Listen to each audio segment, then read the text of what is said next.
월성원전 주변을 이번에 조사를 싹 다 해가지고 보니까 충격적인 결과가 나왔어요. 아주 복잡하거나 아니면 좋아하지 않게 짧게 얘기를 하도록 하겠습니다.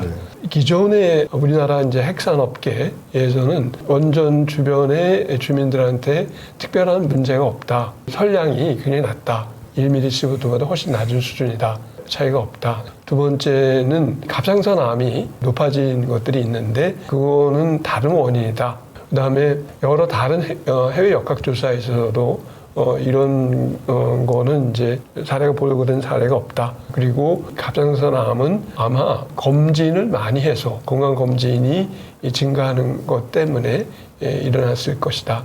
라고 하는 것들을 저걸 하는데 그거를 크게 봤을 때 세 가지 주장으로 다시 정리를 해서 주장을 하나씩을 간단하게 소개를 해드리겠습니다.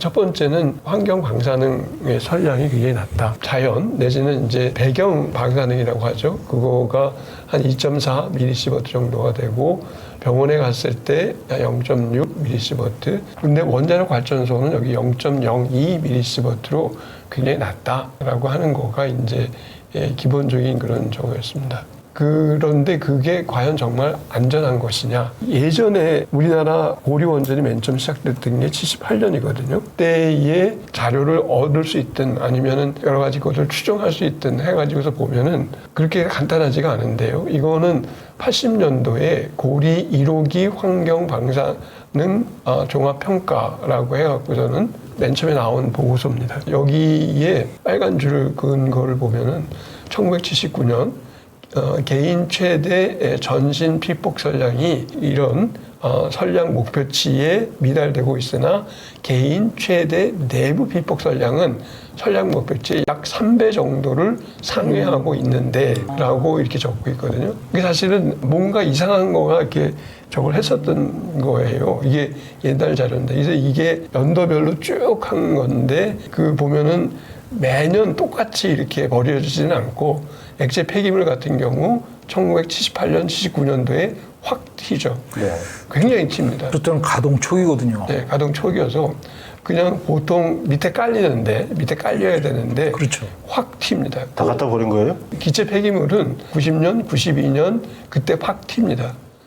고리 1호기인가요? 고리 1호기입니다. 이게 그 기본적으로 뭔가가 이상하게 확 버려야 되는 이제 이런 저거가 되는데 이제 이거를 79년도에는 우리나라가 직접 계산을 못했어요. 미국의 웨스팅하우스에서 와서 계산을 해줬습니다. 그래갖고서는 계산된 게 액체, 기체 합쳐서 0.4mSv 정도인데 이거는 3마일 아일랜드에 있어서의 비슷하든가 더 높습니다. 그러니까 사실은 그때 사고 난 거랑 똑같다는 얘기는. 굉장히 뭔가가 했었다는 얘기가 돼요. 근데 이게 맞느냐 안 맞느냐 근데 했을 때 그때의 그 자료들을 잘 구할 수가 없어서 이게 왜 어떤 식으로 어떤 환경이었는지 하는 것들이 사실은 잘 압니다. 그래서 저는 이거는 이제 요번에 2023년 이번에 발표한 자료인데 월성 주민 아까 우리 보여주셨죠? 그분들의 환경부가 한 거죠. 맞아요. 환경부에서 그저 한 거였는데 그 월성 주민에 있어서의 삼중 수소를 소변에서 측정한 거가 쭉쭉 보입니다. 근데 이 베크렐 퍼 리터의 그 저걸 갖고 측정을 했거든요. 네. 그래서는 이 삼중수소 농도를 보시면은 여기 뭐 평균 80 뭐 이제 이렇게 전체가 되는 그런 농도가 되는데 발견되는 율이 가까이 있을수록 더 많습니다. 그러니까 많은 숫자가 그 발견이 되는 거를 볼 수가 있어요. 오른쪽에는 이제 이거를 이렇게 쭉 그려보면은 이거는 로그 스케일로 그린 것이어서 환경 매체에 있어서의 예를 들어서 해조류의 아이오다인 131이 미량이나마 검출이 됩니다. 그런데 아이오다인 131은 기본적으로 방광기가 짧기 때문에 이게 검출이 된다라고 하는 거는 좀 이상한 일이기도 해요. 이게 왜냐면은 시료 채취하는 시간하고 날짜하고 방출하는 날짜하고가 아주 가까이 있지 않은 한에 있어서는 사실은 그게 적어되는데요. 생물학적 설량 평가라는 걸 했는데 이게 뭐냐면은 그 이렇게 환경에서만 몇 시버트, 몇 베크렐 뭐 이제 이렇게 하니까 이게 도대체 실제 사람한테는 어떻게 된 거야? 정확하게 잘 모르겠어서 네. 여기 피폭 설량을 피를 뽑아서 거기에 염색체가 얼마나 깨져 있는지를 가지고 깨져 있는 정도에 따라서 여기 0.25 그레이 이상 그 저거 되는 사람들이 얼마큼 많은지를 파악을 해봤어요. 네. 그랬더니 여기 월성 주민 34명을 골라가지고서는 그 저걸 했더니 그 중에 16명이 한 50% 이상이 0.25 그레이, 0.25 그레이면은 250 미리시버트 정도 됩니다. 그래요. 예, 굉장히 높죠. 근데 이제 문제는 뭐냐면은 저거가 단순하게 어떤 환경 설량만이 아니라 병원에서 엑스레이 찍은 것, 내지는 무슨 뭐 집에 있으면서 이렇게 좀 노출되는 것, 네. 다 합친 그런 종합적인 수치입니다. 그래서 생략적 설량이 굉장히 높아서 놀랐어요. 근데 이제 이거를 왜 그랬을까를 여기 이제 누적 피폭 방사 설량이 이 분들이 노출됐던 삼중수소와 연관되어 있는지, 삼중수소의 소변 농도는 현재 노출되는 농도죠. 그 다음에 누적 피폭 방사설량은 그동안의 현재가 아니라 과거로부터 짝짝짝짝 쌓여있는 농도죠. 근데 쌓여있는 농도하고 현재하고가 지금 딱 그 맞지는 않습니다. 그 대신 어떤 것들이 지금 지적이 되냐면은 누적된 거에 설명할 수 있는 요인이 뭘까를 저걸 했을 때 여기 이 표가 이제 보여주는 거가 왼쪽이 0.25 그러니까 누적 설량이 염색체가 깨진 거가 좀 적은 사람들이고요. 오른쪽에 있는 0.25 그레이 이상이 되는 거가 그게 염색체가 깨진 게 좀 많은 사람들이에요.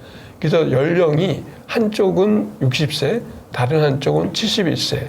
예, 그리고 중요하게 표의 맨 밑에 있는 거가 평균 지역 내 거주 시간 15시간 이상 거주하는 하루에 그 낮은 그 염색체가 덜 깨져 있는 사람은 67%, 네. 염색체가 많이 깨져 있는 사람은 94%. 그래서 통계적으로 유의한 게 그 지금 말씀드린 통계적으로 나이하고 밑에 있는 거주 시간하고가 유의하게 그를 설명을 하고 있습니다. 근데 잘 생각을 해보면은 나이라고 하는 거는 거기에 오랫동안 얼마만큼 머물러 있었는지. 그렇죠. 네. 그리고 이동 거리가 그렇게 많지 않을 거 아니에요. 연령이 아니라 거주 기간을 만일 놓으면은 네. 마찬가지로 초기에 오랫동안 거주했던 사람들이냐 아니냐에 따라서 그 염색체가 깨지는 게 달라졌을 거로 생각을 합니다. 교수님, 저 중간에 하나만 여쭤보고 싶은데, 예. 네, 저기 보면은 나아리가 지금 월성 원전이 있는 동네고, 맞습니다. 하설이는 좀 먼 동네거든요. 아주 먼 동네는 네, 아니에요. 아주 멀진 않은데 그 지도 한번 보여주세요. 저 위에 녹색으로 돼 있는 데가 지금 월성 원전이 있는 데고, 예. 그리고 밑에 하설이가 저 밑에 A라고 써 있는데 저희가 하설이거든요. 예, 맞습니다. 근데 왜 저희가 더 많이 나오죠? 바닷가에 있으면서 바닷일을 많이 하시는 분들이 있다. 아, 그게 더 많다. 그렇게 설명하시더라고요. 하설이 분들은 어업을 하시니까 거기에 그렇구나. 거기는 아직까지 양식장이 있는 거고 나리 해안은 양식을 못 하잖아요. 그죠? 이거 살짝 충격 먹었네, 저 지금. 그 월성 그쪽은 중수로잖아요. 네, 새벽 안개 내릴 때 굉장히 조심해야 된다고. 네, 왜냐하면 아침에 그 삼중수소가 이렇게 안개를 타고 쫙 깔리는 그런 경향이 있어서 새벽 시간대 안개 있을 때 그 전에 저희가 사진 한번 후쿠시마에서 그런 안개가 발견이 돼서 예. 이렇게 쭉 띠처럼 생기는 안개가 있더라고요. 그게 삼중수 안개라고 하던데. 특히 이제 모든 핵발전소는 삼중수소를 다 방출하긴 하지만 특히 이제 경주에 있는 월성 핵발전소는 중수로역이니까 1, 2, 3, 4, 5 10배 더 많이 중수로역이죠. 나오잖아요. 그렇죠. 그래서 좀 네. 조심을 해야 된다고 전문가들이 좀 지적을 하더라고요. 두 번째 주장이 설량이 원전 주변에서 1mS도 안 되는 양으로 이게 굉장히 낮았잖아요.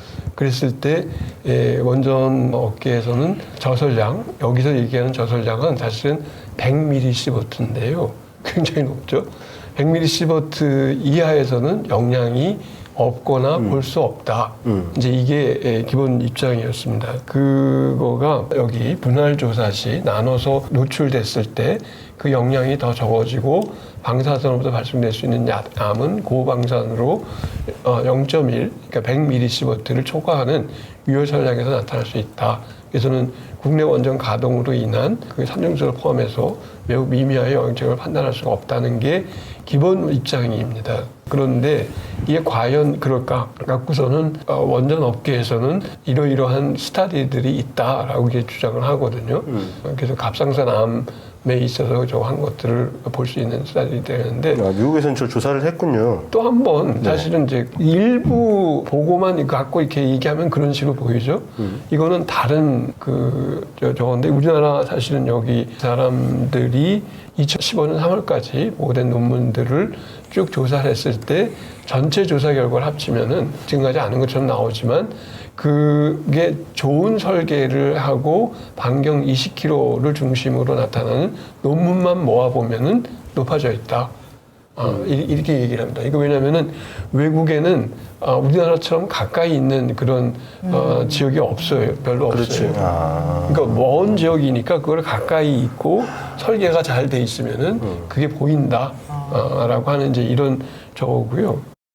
이제 그런 면에서 안전한 방사선 수준이 있느냐. 에서는 0을 향해서 이렇게 역치가 없이 그냥 직선으로 그려지는 게 무역치 모델인데요. 선형 모델이라고 하고요. 반면에 이제 스레시홀드 역치가 있는 것처럼 보이면서 이렇게 올라가게 되는 거는 그때까지는 스레시홀드 밑에 수준에서는 영향이 0이다.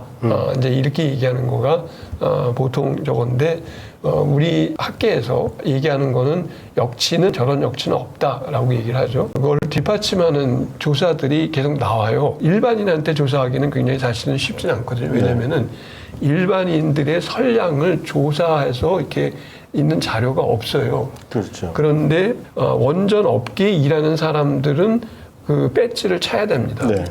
설량기를 차야 됩니다. 그래서 그 nuclear workers, 그러니까 핵 산업에서 종사하는 사람들의 그걸 모아서 특히 이게 영국, 미국, 캐나다, 독일인가 같은 그 몇 개 나라들만 모았습니다. 그래서 비교적 잘 선량이 측정된 사람들이라고 생각하는 사람들을 모았어요. 그래가지고서는 그 사람들한테 있어서의 측정된 선량과 발생한 암을 비교적 굉장히 자세히 조사할 수 있기 때문에 해봤더니 여기 0서부터 100, 200, 300, 400 쭉 올라가죠. 네. 그래서 이게 100 이하에서는 역치가 안 보인다고 했는데 보이네. 그러면서 그 오른쪽 그 그래프는 그거를 좀 더 확대시켜 놓은 겁니다. 네. 그래서 저는 저기 맨 처음에 있는 그 이상한 삼각형이 빨간 선이 100 이하 되는 사람만 모아서 그 사람들한테서의 그 자료를 이렇게 저걸 한 거예요. 그랬더니 나머지랑 똑같아요. 그 기울기가. 그거는 다른 얘기가 무슨 얘기냐면은 100 이하에 있는 사람들도 여기 이제 그 100 이하에 있는 사람들도 기본적으로 이게 똑같은 그런 어떤 위험을 갖고 있는 그 증가하는 양상을 보이는구나 라고 하는 거고요. 이거 잠깐만 뭐 정리를 해야 될 것 같은데 이거 지금 설명해 주신 것은 무슨 내용이냐면 우리가 피폭을 강하게 그러니까 고피폭을 당하면은 사람이 바로 죽거나 아니면 며칠 있다 죽거나 뭐 한 달 있다 죽거나 2달 있다 죽거나 이게 보이거든요. 몸이 바로 치명상을 입히는 걸 아는데 아주 저설량, 그러니까 아주 미미한 양으로 계속적으로 우리가 피폭이 됐을 때의 영향은 지금 우리나라 방사선 학계에서는 없다. 이 원자력 학계에서는 이 저설량은 사람 몸에 아무런 영향을 안 미친다라고 얘기를 하고 있다는 거예요. 그렇게 주장을 하지만 지금 이 자료를 보면은 일반인들은 이제 측정을 할 수 있는 우리 근거치 자체가 없고 그 자료 자체가 없고 그래서 핵발전소에 근무하시는 분들을 대상으로 해봤더니 이분들이 이제 자기네들이 근무하러 들어갈 때마다 이 배지 같은 걸 차고 들어가거든요. 그래서 나는 요만큼 오늘 맞았다, 요만큼 맞았다가 체크가 돼요. 그걸 가지고 해봤더니 아주 작은 선량에서도 똑같이 몸에 이상이 나타나더라. 요 자료인 겁니다. 여기 있는 종사자들 내지는 원전에 있는 사람들이 이게 배지를 달고 측정하는 것을 알고 있기 때문에 그 사람들의 피를 뽑아서 염색체를 조사했을 때 그 선량하고 염색체 깨진 개수하고를 비교할 수 있는 거예요. 그래서 자료가 있네 저렇게. 그러니까 확실하게. 네, 아예 지금 이 데이터는 아마 처음 나온 거 아닌가요? 아니요, 사실은 이제 알려져 있는데 일반 사람들이 잘 몰라서 그렇죠. 그렇죠. 일반한테 공개된 게 처음. 이 다음번 데이터를 보시면 좀 더 아까 말씀드렸듯이 일반인한테 선량을 측정하는 일이 별로 없어요. 그렇죠. 그럴 일이 없죠 뭐. 그래서 생각하다 못해 이제 어떤 쪽을 했냐면은 자연 방사선이 그건 측정할 수 있으니까 자연 방사선 측정된 자료는 많이 있으니까 환경 중에 자연 방사선이 차이가 많이 나는 어떤 그런 지역에서 그걸 이용해서 차이가 암 발생의 차이를 갖고 오는지를 조사해보자. 우리나라 같으면 강원도 같은데. 그렇죠. 근데 그건 높은 데만 있어서는 안 되고 낮은 곳에도 있어야 됩니다. 그러니까 비교를 해서. 그래서 한 데가 어디냐면 스위스예요. 스위스는 산악 지역이 있고 저거 하니까 저 슬라이드를 보여주세요. Background ionizing radiation. 그러니까 자연 방사선이 여러 낮은 데도 있고 높은 데도 있고 여러 가지 하니까 차이 나는 그런 거하고 소아암이네요. 소아암. 그러니까 왜냐하면은 아까는 그 종사자들은 어른이잖아요. 근데 사실은 더 민감한 사람은 소아들이에요.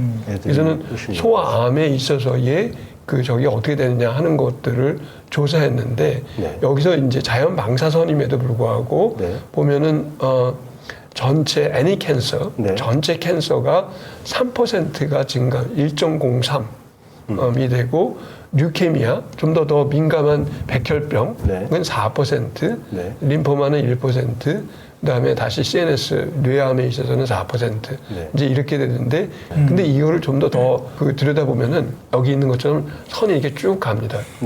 쭉 가는데 이게 미리시버트 단위로 이게 올라가는 거예요. 그러니까 아까는 100mSv 단위에서 저걸 봤잖아요. 여기서는 그 차이를 미리시버트 단위로 볼 수가 있어요. 아주 미세한 차이로도 저렇게 영향이 나타나는 거예요. 백그라운드 그 차이에 있어서의 배경되는 자연 방사선은 아무 상관없다고 얘기하잖아요.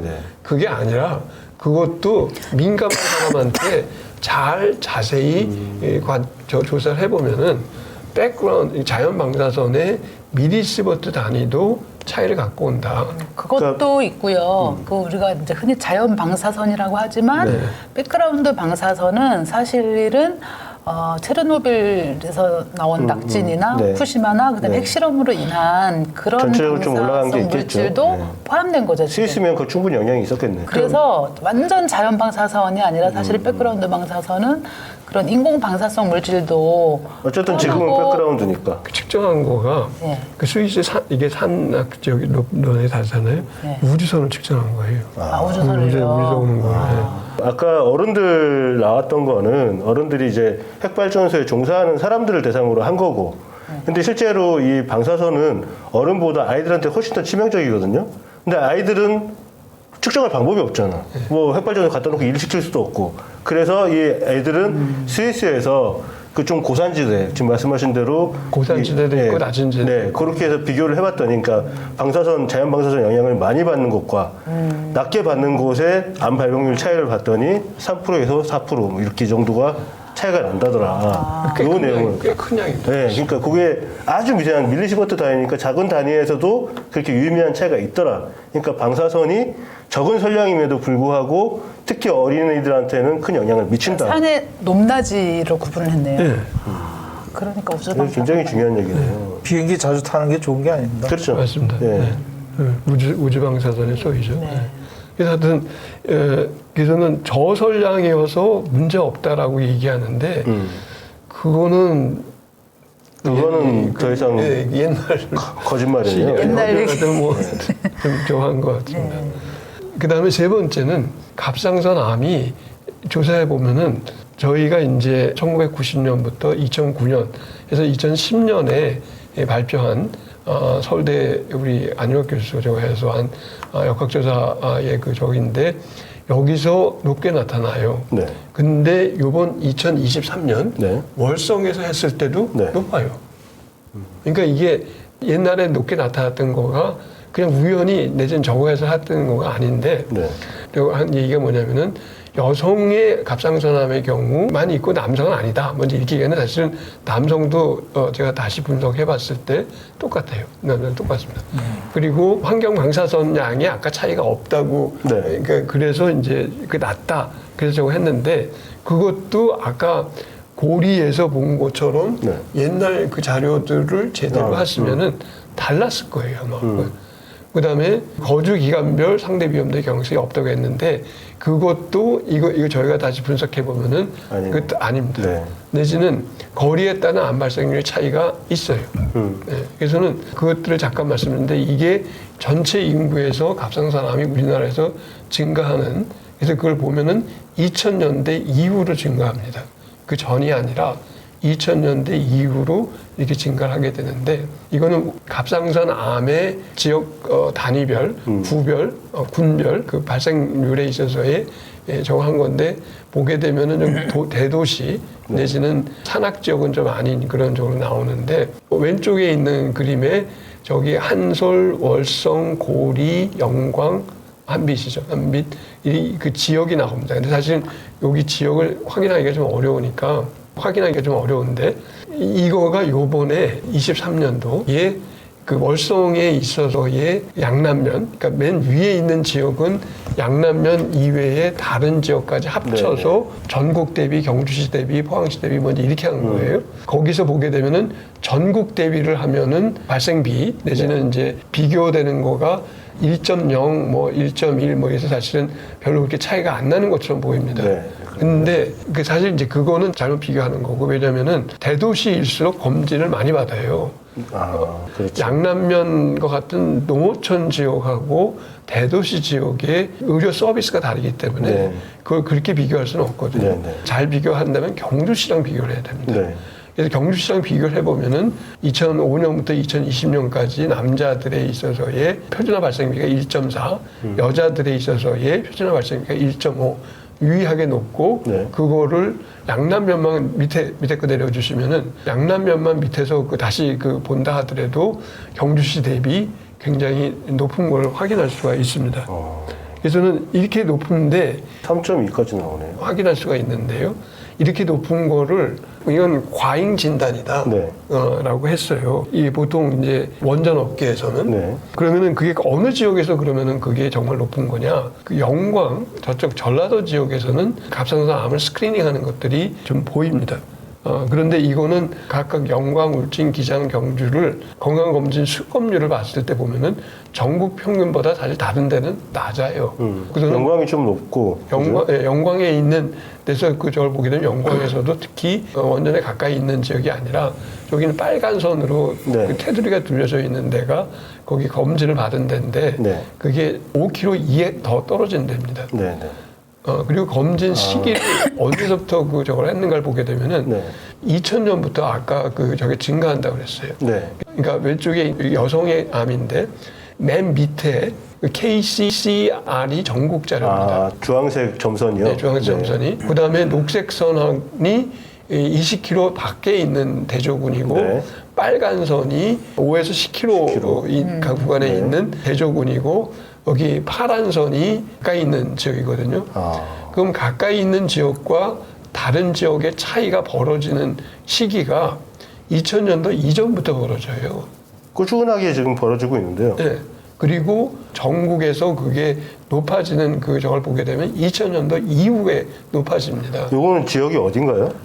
지금 여기. 이거요? 지금, 네. 이거는 4개의 원전을 다 합친 겁니다. 다 합친 거로. 4개의 원전 지역을 다 그러면 지금 뭐 92년도부터니까 원전이 이제 가동을 하고 그 79년도. 이후부터 네. 쭉 지속적으로 올라갔네요, 그냥. 그렇죠. 그게 차이가 벌어졌죠. 그러니까 기본적으로는 소위 검진하기 이전부터 네. 이 차이가 났다. 있다, 볼 수 있다라고 하는 것들을 특히 아까 뭐 영광원전 얘기해서 그러는데 영광원전 주변에 가마미 해수욕장이라고 있잖아요. 근데 거기 저희 직원 친구네가 그쪽 동네에 사는데 그 집안은 다 안 걸려서 왜 저 집안 사람들은 다 아닌가. 그 어렸을 때부터 되게 궁금해했다 그러더라고요. 그런데 실제로 그쪽으로 원전에서 바람이 그쪽으로 좀 쏠리는지 그 네. 강원 해수욕장 거기서 옛날에 세슘이 발견된 적이 있어요. 세슘이 거기까지 날아가요. 네, 아주 미미하게. 네. 과잉 진단의 근거는 저희들이 여러 가지를 다른 것들을 찾아봤을 때 그렇게 그 반대되는 근거들은 꽤 있지만 하여튼 저거 했고요. 그 결국은 누가 여기서 이제 실제 암이 걸렸느냐라고 하는 것들을 쭉 다른 것들로 이렇게 해봤을 때 여기 이 숫자가 작아서 잘 안 보이는데 나이가 젊고 그 지역에 예전부터 있었던 초기부터 있었던 분들이 걸린다라고 하는 것들을 이제 가능한 오래 살면 오래 살수록 오래 있던 사람들. 네. 좀 뭐. 그거는 이제 이게 여기 초기 가동에 속한 사람들이 네. 높아졌다 다시 떨어지는 이제 이런 저걸 보이는데요.